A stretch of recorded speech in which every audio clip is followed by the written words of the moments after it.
சங்கீதம் 65:11.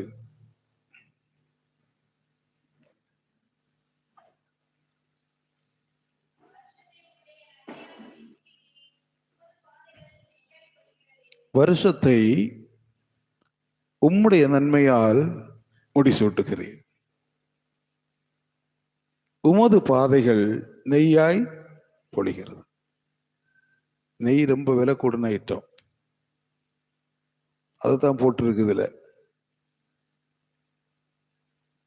ஆண்டவருடைய பாதை விலை உயர்ந்த இடம், விலை உயர்ந்த காரியங்கள், விலை மதிப்பு கூடின பொருட்கள்.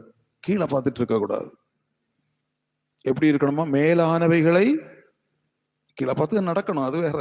இப்ப சொன்னது கீழானவைகளை என்ன செஞ்சுட்டு இருக்க கூடாது, பார்த்துட்டு இருக்க கூடாது. மேலானவைகளை நாடுங்கள். வசனம் மேலானவைகளை நாடுங்கள். மேலான பரலோகம் மட்டுமல்ல, உயர்வான காரிய சிந்தனைகளை வைத்திருங்க.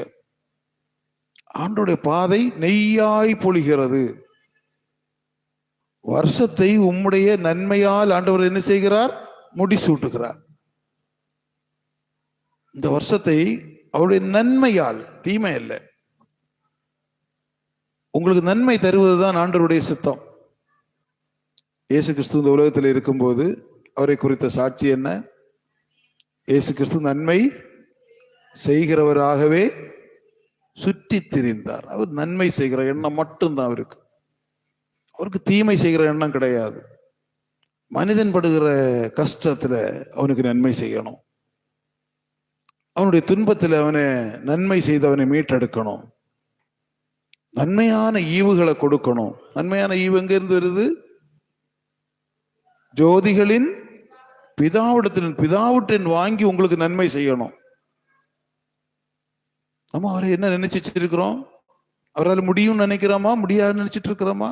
இதெல்லாம் அவர் தருகிற நன்மை, நன்மை, நன்மை. இந்த வருஷத்துல ஆண்டவர் என்ன கொடுக்கிறாரு? நன்மையால் முடிசூட்டுகிறார். முடிசூட்டுனா தெரியும்ல, ராஜாவுக்கு தலையில கிரீடத்தை முடிசூட்டுவாங்க. அப்படின்னா ராஜ ஆட்சியை கொடுப்பாங்க. அதான் முடிசூட்டுறது. நீதான் இனி ராஜா. தாவீதை ஆடு மேய்க்கிற இடத்துல கொண்டு வந்து கிளீன் பண்ணி சுத்தப்படுத்தி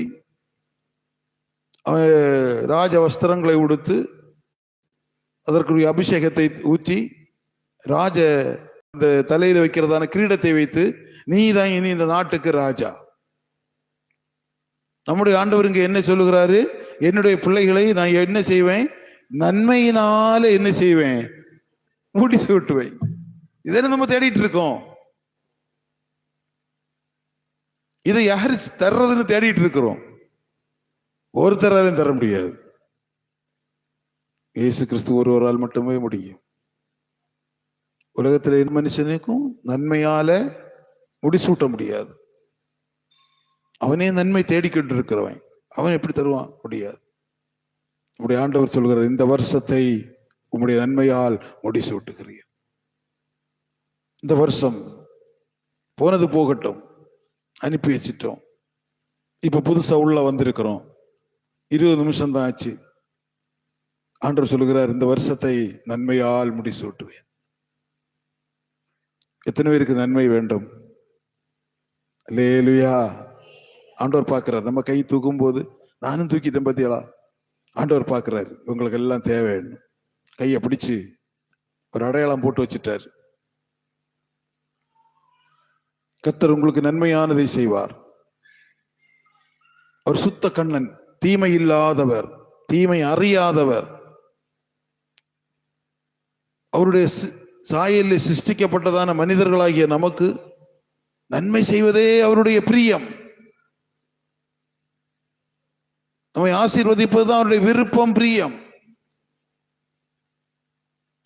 நாம் சோர்ந்து போகாமல் அவரோடு இந்த வருஷத்திலே இணைந்திருந்து அந்த ஆசீர்வாதங்களை வாங்கிக் கொள்ள வேண்டும். ஒன்றில் நீங்கள் பின்வாங்க கூடாது. இந்த வசனம் நாங்க கடந்த வருஷம் கேட்டோம், இப்ப வேற மாதிரி இருக்கு அப்படின்னு நினைக்க கூடாது.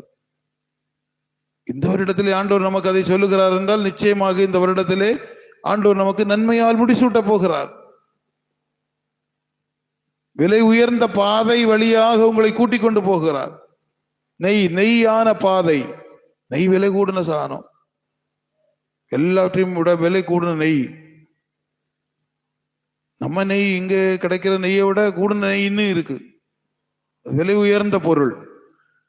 உங்களுடைய பாதை எல்லாம் நெய்யா இருக்க போதுதான். விலை உயர்ந்த இடத்துல நீங்கள் போக போறீங்க. ஆனா மதிப்பு கூடின இடத்துல நீங்கள் ராஜாக்களாக போறீங்க. இப்பவே நீங்க ராஜாக்களா இருக்கீங்க. இப்ப இந்த தேசத்தில் உங்களை ராஜாக்களாக ஆண்டவர் அபிஷேகம் பண்ணியாச்சு. இன்னும் அதிகமாக உங்களை உயர்வான இடம் வழியாக கொண்டு போக போறார். நீங்கள் கண்டிராத இடங்கள் வழியாக கூட்டிக் கொண்டு போவார். நீங்கள் கேட்டிராத பாதைகள் வழியாக உங்களை கூட்டிக் கொண்டு போவார். ஆச்சரியமான, அதிசயமான,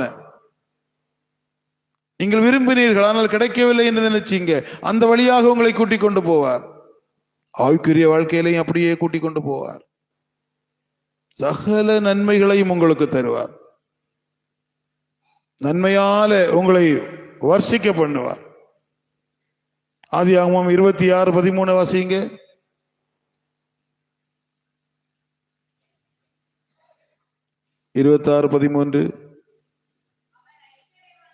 அவன் ஐஸ்வர்யவனாகி வர வர விருத்தி அடைந்து மகா பெரியவனானான். அன்று உங்களுக்கு தான் சொல்லுகிறார், களஞ்சியங்களை இடிச்சு என்ன செய்யுங்க, பெருசா கட்டுங்க. ஆனா நமக்கு ஆண்டவர் தரும்போது நம்ம என்ன செய்யக்கூடாது, பெருமைப்பட வேண்டாம். இது கர்த்தர் தந்தது,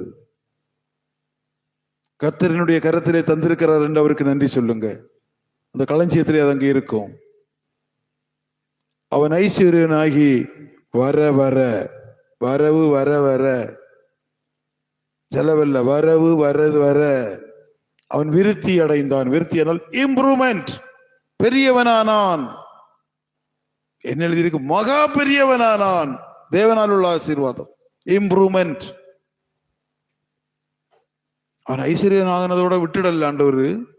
அவனுக்கு வர வர அவனுக்கு விருத்தி அடைந்து இம்ப்ரூவ்மெண்ட் ஆகி பெரியவனாகி மகா பெரியவனாகிட்டான்.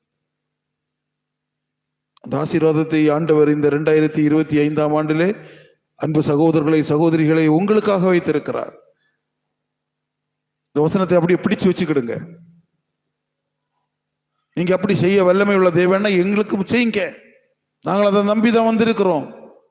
20 நாள் போகட்டும், போயிட்டு இல்ல, டாட்டா காட்டிட்டு போயிட்டு இந்த 25க்குள்ள, இது 25ல, இது துவக்க நேரத்துல நீங்க ஆண்டவரிடத்துல கேட்கணும், வர வர விருத்தி அடைந்து மகா பெரியவனாகணும்.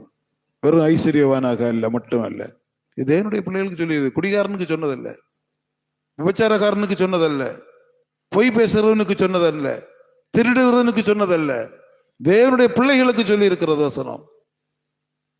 அவன் மனம் திரும்பினால் நல்லது, அது அவனுக்கும் சொந்தமாகும். ஆனா இப்போ சொல்லப்பட்டிருக்கு உங்களுக்காக, தேவனை ஆராதிப்பதற்காக, இந்த புத்தாண்டிலே இந்த நன்மைகளை பெற்றுக்கொள்வதற்காக தூக்கத்தை விட்டு விழித்து முகத்தோடு காத்துட்டு இருக்கீங்கல்ல, உங்களை தேவன் பார்த்துட்டு இருக்கிறார். உங்கள்ட்ட தான் சொல்றாரு, உங்களை ஐஸ்வர்யவனாக்கி வர வர விருத்தி அடைய செய்து மகா பெரியவனாக்குவேன். தேசத்துல எல்லாரும் உங்க வீட்டுக்கு வருவாங்க, காலையில வந்து நிற்பாங்க. ஏதாவது நன்மை கிடைக்குமா, ஏதாவது நன்மை தாருங்க. நீங்க உங்களுக்கு உணவை கொடுக்கலாம், நீங்க அவர்களுக்கு நன்மைகளை கொடுக்கலாம். அந்த அளவுக்கு நன்மை உங்க வீட்டுல நிரம்பி இருக்கும். நீங்க ராஜாவா இருக்க போறீங்க. இது நடக்குமா? இப்ப இருக்கிற இந்த வருமானத்தை வச்சு பார்த்தா இது நடக்காது. இப்படி இப்ப இருக்கிற வருமானத்தை வச்சு இப்ப பார்த்தா நடக்கிறது மாதிரி தெரியல. அதுக்கு வேற ஏதாவது வேலை செய்யணும். அல்லேலூயா. ஆண்டவர் தரப்போறேன்னு சொல்றாரு. உங்க வருஷத்தை நன்மையால நான் முடிச்சு விட்டுருவேன்.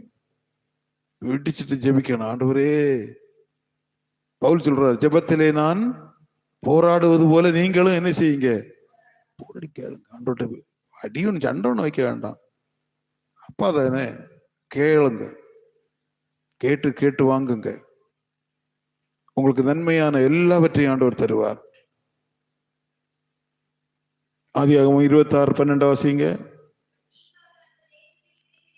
அவன் விதை விதைச்சான், கர்த்தர் அவனை ஆசீர்வதித்ததனால் அந்த வருஷத்தில் ஒரு சாக்கு விதையை கொண்டு போய் விதைச்சா அவனுக்கு என்ன ஆண்டவர் கொடுத்தாராம்? கர்த்தர் அவனை ஆசீர்வதித்ததனால். ஒரு சாக்கு நெல்லு கொண்டு விதைச்சான், அவனுக்கு என்ன கிடைச்சு? அப்ப என்ன? 100 சாக்கு. ஒரு சாக்குக்கு 100 சாக்கு. அப்ப 10 சாக்குக்கு 1000 சாக்கு. அல்லேலூயா. என்ன எழுதி இருக்கு? ஈசாக்கு அந்த தேசத்தில் விதை விதைத்தான். பூமி மழை பெஞ்சது, அங்க அது புரிஞ்சது, களை பிடுங்குனா. அப்படியா?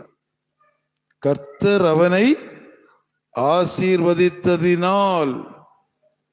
இப்ப உங்களை யாரு ஆசீர்வதிக்கணும்? நான் இப்படி எல்லாம் காட்டினாலும் உங்களை ஆசீர்வதிக்கிறது யாரு? கர்த்தர். கர்த்தர் உங்களை ஆசீர்வதிக்கணும். பக்தன் சொல்லுகிறான், தேவனுடைய ஆலயத்திலிருந்து உங்களை நாங்கள் என்ன செய்கிறோம்? ஆசீர்வதிக்கிறோம். வழிபோக்கன் உங்களை ஆசீர்வதிப்பதில்லை, கர்த்தர் உங்களை ஆசீர்வதிக்கணும். ஆலயத்தின் நன்மையினால நீங்க திருப்தி அடையணும். சங்கீதத்தில் இருக்கு, ஆலயத்தின் நன்மையினாலே திருப்தி அடையணும். இங்கே ஆசீர்வாதம் குவிஞ்சிருக்கு. அதுதான் சொல்றாரு, கர்த்தர் அவனை ஆசீர்வதித்ததினால் அந்த வருஷத்தில், 2025 வருஷத்தில் எவ்வளவு எவ்வளவு ஆசீர்வாதம்? 100 மடங்கு பூரணம். அல்லேலூயா, அல்லேலூயா. எத்தனை பேருக்கு வேணும்? நான் கை தூக்கி இருக்கேன், எனக்கு வேணும். அல்லேலூயா. சங்கடப்படாம சொல்லுங்க அல்லேலூயா. ஆமா, அரை போதுமா? 50, 25, 100? அல்லேலூயா. தைரியமா கேளுங்க. எனக்கு ஒண்ணு நீங்க தரேன்னா நீங்க வச்சுக்கிடுங்க. நீங்க நல்லா இருந்தா போதும், நீங்க நல்லா இருக்கணும். அல்லேலூயா. 100 மடங்கு ஆசீர்வாதம் உங்கள் கையின் பிரயாசத்துல. அவன் விதைச்சது வயல்ல. நீங்க என்ன வேலை நல்ல காரியம் செய்யறீங்களோ அதுல உங்களை ஆண்டவர் ஆசீர்வதிப்பார். பிசினஸா இருந்தாலும் சரி, தொழிலா இருந்தாலும் சரி, வயலா இருந்தாலும் சரி, வேற ஒரு அரசு வேலையா இருந்தாலும் சரி, என்ன வேலை செஞ்சாலும் அதுல உங்களுக்கு 100% அது ஒன்றும் தேய்மானம் இல்லை. உங்களுக்கு கிடைக்கிறதுல ஒண்ணுல என்ன இல்லை, அது நஷ்டப்பட்டு போக. எல்லா ஆசீர்வாதம் தேவன் உங்களுக்கு தருகிறார். பாருங்க, அந்த வருஷத்திலே, இந்த 2025 வருஷத்திலே 100 மடங்கு பலன் அடைந்தான். 100 மடங்கு பலன் சாதாரண காரியம் இல்லை. 1க்கு 100. ஒரு மாம்பழத்துக்கு 100 மாம்பழம், ஒரு தேங்காய்க்கு 100 தேங்காய். எவ்வளவு பெரிய ஆசீர்வாதம் பாருங்க. இது கர்த்தர் ஆசீர்வதித்ததனால். விடாத வச்சுக்கிடுங்க இந்த வசனத்தை. இந்த வசனத்தை நீங்க வச்சு ஆண்டவர்கிட்ட பேசணும். பாருங்களா, கோர்ட்ல போன வக்கீல்கள் என்ன செய்வாங்க? அவங்கள்ட்ட இருக்கிற சட்ட புத்தகத்தை எடுத்து வச்சு ஜட்ஜிட்ட சொல்லுவாங்க, இன்ன நம்பர் இன்ன இதன்படி வழக்கு எங்களுக்கு நியாயம் வேணும்னு கேட்பாங்க. அவரும் திறந்து பார்ப்பார். பார்க்கும்போது ஓகேன்னா உடனே என்ன செய்வாரு? கேஸ் முடிஞ்சு. இப்போ நம்மளுக்கு ஆண்டவர் தந்திருக்கிற சட்ட புத்தகம் பரிசுத்த வேதாகமம், அதை திறந்து வச்சு ஆண்டவர்கிட்ட பேசணும். இப்படி எழுதியிருக்கீங்க, இப்படி எழுதி வச்சிருக்கீங்க, இது எனக்கு தரணும், இது எனக்கு இப்படி செய்யணும், 100 மடங்கு தரணும். உம்மை நம்பிதான் நான் இறங்குறேன். லேலுயா. 2025 நல்லா வாங்கிக்கிடுங்க. யோசுவா 1ஆம் அதிகாரம் 8ஆம் வசனம்.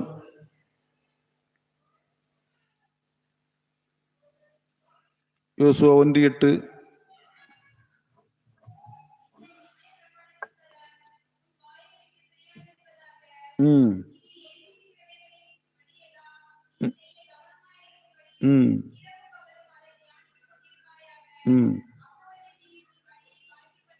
இப்படியெல்லாம் நம்ம செஞ்சோம்னு சொன்னா அப்பொழுது உன் வழியை வாய்க்க பண்ணுவாய்,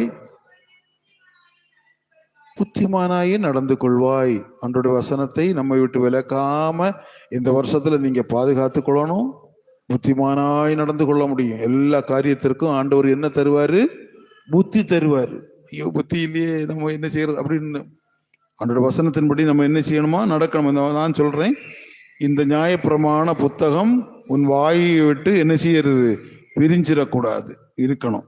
இதில் எழுதியிருக்கிறவை, இந்த பைபிளில் எழுதியிருக்கிறவைகளின்படி நீ செய்ய கவனமா இருக்கணும். அதுக்கு இரவும் பகலும் அதை தியானித்து கொண்டிரு.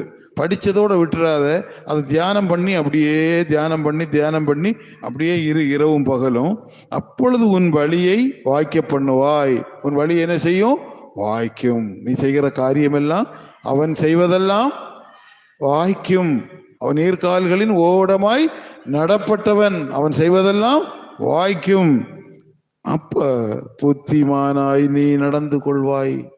எல்லா காரியத்திலேயும் ஆண்டவர் புத்தி தருவார். ஐயோ நம்ம தெரியாம செஞ்சிட்டோம் அப்படின்னு சொல்றதுக்கு எந்த இடையும் இருக்காது. எல்லாத்துக்கும் நம்ம ஆண்டவர்கிட்ட கேட்கும் போது ஆண்டவர் என்ன செய்வாரு? அந்த நேரத்துக்கு ஏற்ற புத்தியை தருவார். எழுதி வச்சிருக்கு, இதையும் நல்லா வச்சுக்கிடுங்க. இந்த 2025 என்ன செய்யணும்? கோல் அடிக்கணும். அல்லேலூயா. 25 என்ன செய்யணும்? கோல் அடிக்கணும், பாஸ் ஆகணும், 6 அடிக்கணும், பாஸ் ஆகணும். அப்படியே சோஞ்சு கிடக்கக்கூடாது. வசனத்தை கையிலே பிடிச்சுக்கிடுங்க, வசனத்தை கையோட சேர்த்துக்கிடுங்க. வேலை செய்யுங்க, வேலை செய்யாம இருக்க வேண்டாம். தொழில் செய்யணும், தியானிக்க தான் சொல்லி இருக்கு. படிச்சுட்டே இரு அப்படின்னு சொல்ல, படிக்கணும், தியானிக்கணும். இரவும் பகலும் என்ன செய்யணும்? தியானமா இருக்கணும். அப்ப தியானம் உள்ள ஓடிட்டு இருக்கு. எந்த வேலையும் செய்யலாம், தொழில் செய்யலாம், என்ன வேலை வேணும்னு செய்யலாம். உள்ள தியானம் ஓடிட்டே இருக்கும். நீங்க தியானத்துக்கு நடக்கிற இடத்துக்கு போனா உங்களுக்கு தெரியும். அங்கே மக்கள் அப்படியே உட்கார வச்சிருப்பாங்க. உட்கார வச்சுட்டு முன்னால எல்லாம் என்னன்னு சொன்னா, அந்த என்ன இது குறித்து தியானம் பண்ணணுமோ அந்த ஓசை அந்த அறை முழுவதும் தொனிச்சுட்டே இருக்கும். நம்ம கொஞ்ச நேரம் அங்க உட்கார்ந்ததும் நம்மையும் தெரியாம நம்ம என்ன செய்வோம்? அதை திருப்பி சொல்ல ஆரம்பிப்போம். திருப்பி சொல்ல ஆரம்பிப்போம். அப்படியே சொல்ல ஆரம்பிப்போம். சொல்லி நம்ம வாக்கு மனசு எல்லாம் அதால நிரம்பும். பிறகு வேற சிந்தை ஒன்றும் இருக்காது. கொஞ்ச நேரம் இருந்துட்டோம்னா எல்லாம் மறந்துடும். உங்களுக்கு வேணும்னா கன்னியாகுமரி மாவட்டத்தில் கன்னியாகுமரி கடற்கரையில் விவேகானந்தர் பாறை இருக்கு. அங்கே நீங்கள் டிக்கெட் எடுத்து போனீங்கன்னா அங்கே ஒரு தியான மண்டபம் இருக்கு. அங்கே ஒரு ஓசை கேட்டுட்டே இருக்கும். அதுக்குள்ள போய் உட்கார்ந்து இருந்தீங்கன்னா கொஞ்ச நேரத்தில் அதுக்குள்ளே ஆயிடுவீங்க. நான் இருந்து பார்த்தேன், அதுக்குள்ளே இருந்து அந்த ஓசையை கேட்டு பார்த்தேன். அது கொஞ்சம் வித்தியாசமா இருக்கு. நம்ம கிறிஸ்தவர்களுக்கெல்லாம் அது வேற. அதை கேட்டு பார்த்தோம். அப்படி சொல்ல அது நமக்கு மனசுக்குள்ள வரும்போது நமக்கு இருக்கிற அந்த கஷ்டம் பாரம் எல்லாம் நீங்க மாதிரி ஒரு சூழ்நிலை உண்டாகும். ஒரு சூழ்நிலை, அதுதான் தியானம். அப்ப இந்த வசனத்தை நம்ம தியானிக்கும் போது நமக்குள்ள அது ஓடிட்டே இருக்கும். நமக்குள்ள அந்த இது என்ன செய்யும்? ஓடிட்டே இருக்கும். ஒரு பிரதர் வந்து சொன்னாரு, நான் சென்னைக்கு போயிருந்தேன், அப்போ இன்னும் ஒரு இடத்துக்கு போயிருந்தேன். அங்கே போகும்போது அங்கே ஒவ்வொரு இடத்துலையும் செவருக்கு செவரு, கதவு அங்கே எல்லாம் ஒவ்வொரு பாக்ஸ் ஸ்பீக்கர் வச்சுருந்தாங்க. அதில் கிறிஸ்தவ பாடல்கள் மற்றும் செய்தியை ஒலிபரப்பிட்டு இருந்தாங்க. ஏக்கர் கணக்கில் அந்த இடம் அதை ஒலிபரப்பிட்டு இருந்தாங்க. பாஸ்டர், நமக்கு 2 ஏக்கர் தானே, நம்ம இதுலேயும் ஒன்றதை மாதிரி செஞ்சு வைப்போம் அப்படின்னு எனக்கு சொன்னார். வேற யாரும் இல்லை, இங்க இருக்கிற ஆள் தான் சொன்னாரு. நானும் சரி ஓகே தொடங்குவோன்னு சொல்லி அங்க இருந்து இங்க வர பாக்ஸ் எல்லாம் வச்சு எல்லாம் ரெடி பண்ணி அங்க போட ஆரம்பிச்சேன். அது நல்லா இருந்து கேட்குறதுக்கு, வீடு வரை கேட்கும், ரோட்ல கேட்கும். பைக்ல வந்து சில ஆட்கள் கவனிச்சுட்டு போவாங்க, இது என்ன சவுண்டு கேட்குது அப்படின்னு. நல்ல இனிமையா இருந்து. அப்புறம் எலி வந்து என்ன செய்யணும், ஒயரெல்லாம் கடிச்சு அது செய்து இது செய்து இப்ப இல்லாம போயிடுச்சு. இனி ஒன்னு தொடங்கணும். அல்லேலூயா. தியானம் தியானம் தியானம் பயங்கரமான வல்லமை. வேத வசனத்தை நீங்கள் தியானம் பண்ணுவீர்கள் என்று சொன்னா, அப்படியே உட்கார்ந்து தியானம் பண்ணிட்டு இருந்தீங்கன்னா தீ பிடித்தது என்று பைபிள்ல சொல்லி இருக்கு. உண்மை தியானம் பண்ணும் போது என்ன செய்தா? அக்கினி, சரியா சொல்லுங்க, என்னது அக்கினி மூண்டதா? அக்கினி பற்றிச்சான். மூண்டது ஒரு இடத்துல, இது பற்றிச்சான், எரிஞ்சிருமா. அவ்வளவு தியானத்துக்கு பவர் இருக்கு. அப்ப நீங்க ஆசீர்வதிக்கப்படும்படியாக, நீங்கள் நன்மையை சுதந்திரிக்கும்படியாக உங்கள் வாழ்க்கையிலே இந்த வருடத்திலே ஆண்டவர் உங்களுக்கு தருகிறதான ஆசீர்வாதத்தை வாங்கி கொள்வதற்காக இந்த வசனத்தின் மேல கவனமா இருந்து இரவும் பகலும் அதை தியானித்து கொண்டே இருக்கணும். அப்பொழுது உங்கள் வழிகள் எல்லாம் வாய்க்கும். அல்லேலூயா, அல்லேலூயா. கர்த்தர் உங்களுக்கு நன்மையானதை இந்த ஆண்டிலே தருவார். நம்ம எல்லாரும் முழங்கால் படி போட்டு ஆண்டவர் தரப்போகின்ற எல்லா நன்மைகளுக்காகவும் ஆண்டவருக்கு ஸ்தோத்திர பலிகளை செலுத்தி இந்த வருடத்தை காண நமக்கு உதவி செய்தார். அது ஒரு பெரிய விஷயம். இதை காண்றதுக்கு ஆண்டவர் உதவி செஞ்சிருக்கிறாரு. எத்தனையோ பேர் இந்த நாளை காண முடியாமல் போயிருக்கிறாங்க. நமக்கு ஆண்டவர், ஏழைகளாகிய நமக்கு ஆண்டவர் இந்த நாளை தந்திருக்கிறார். அதற்காக நாம் ஆண்டவருக்கு என்ன செய்வோம்? நன்றி சொல்லுவோம். ஐசப்பா உமக்கு ஸ்தோத்திரம்.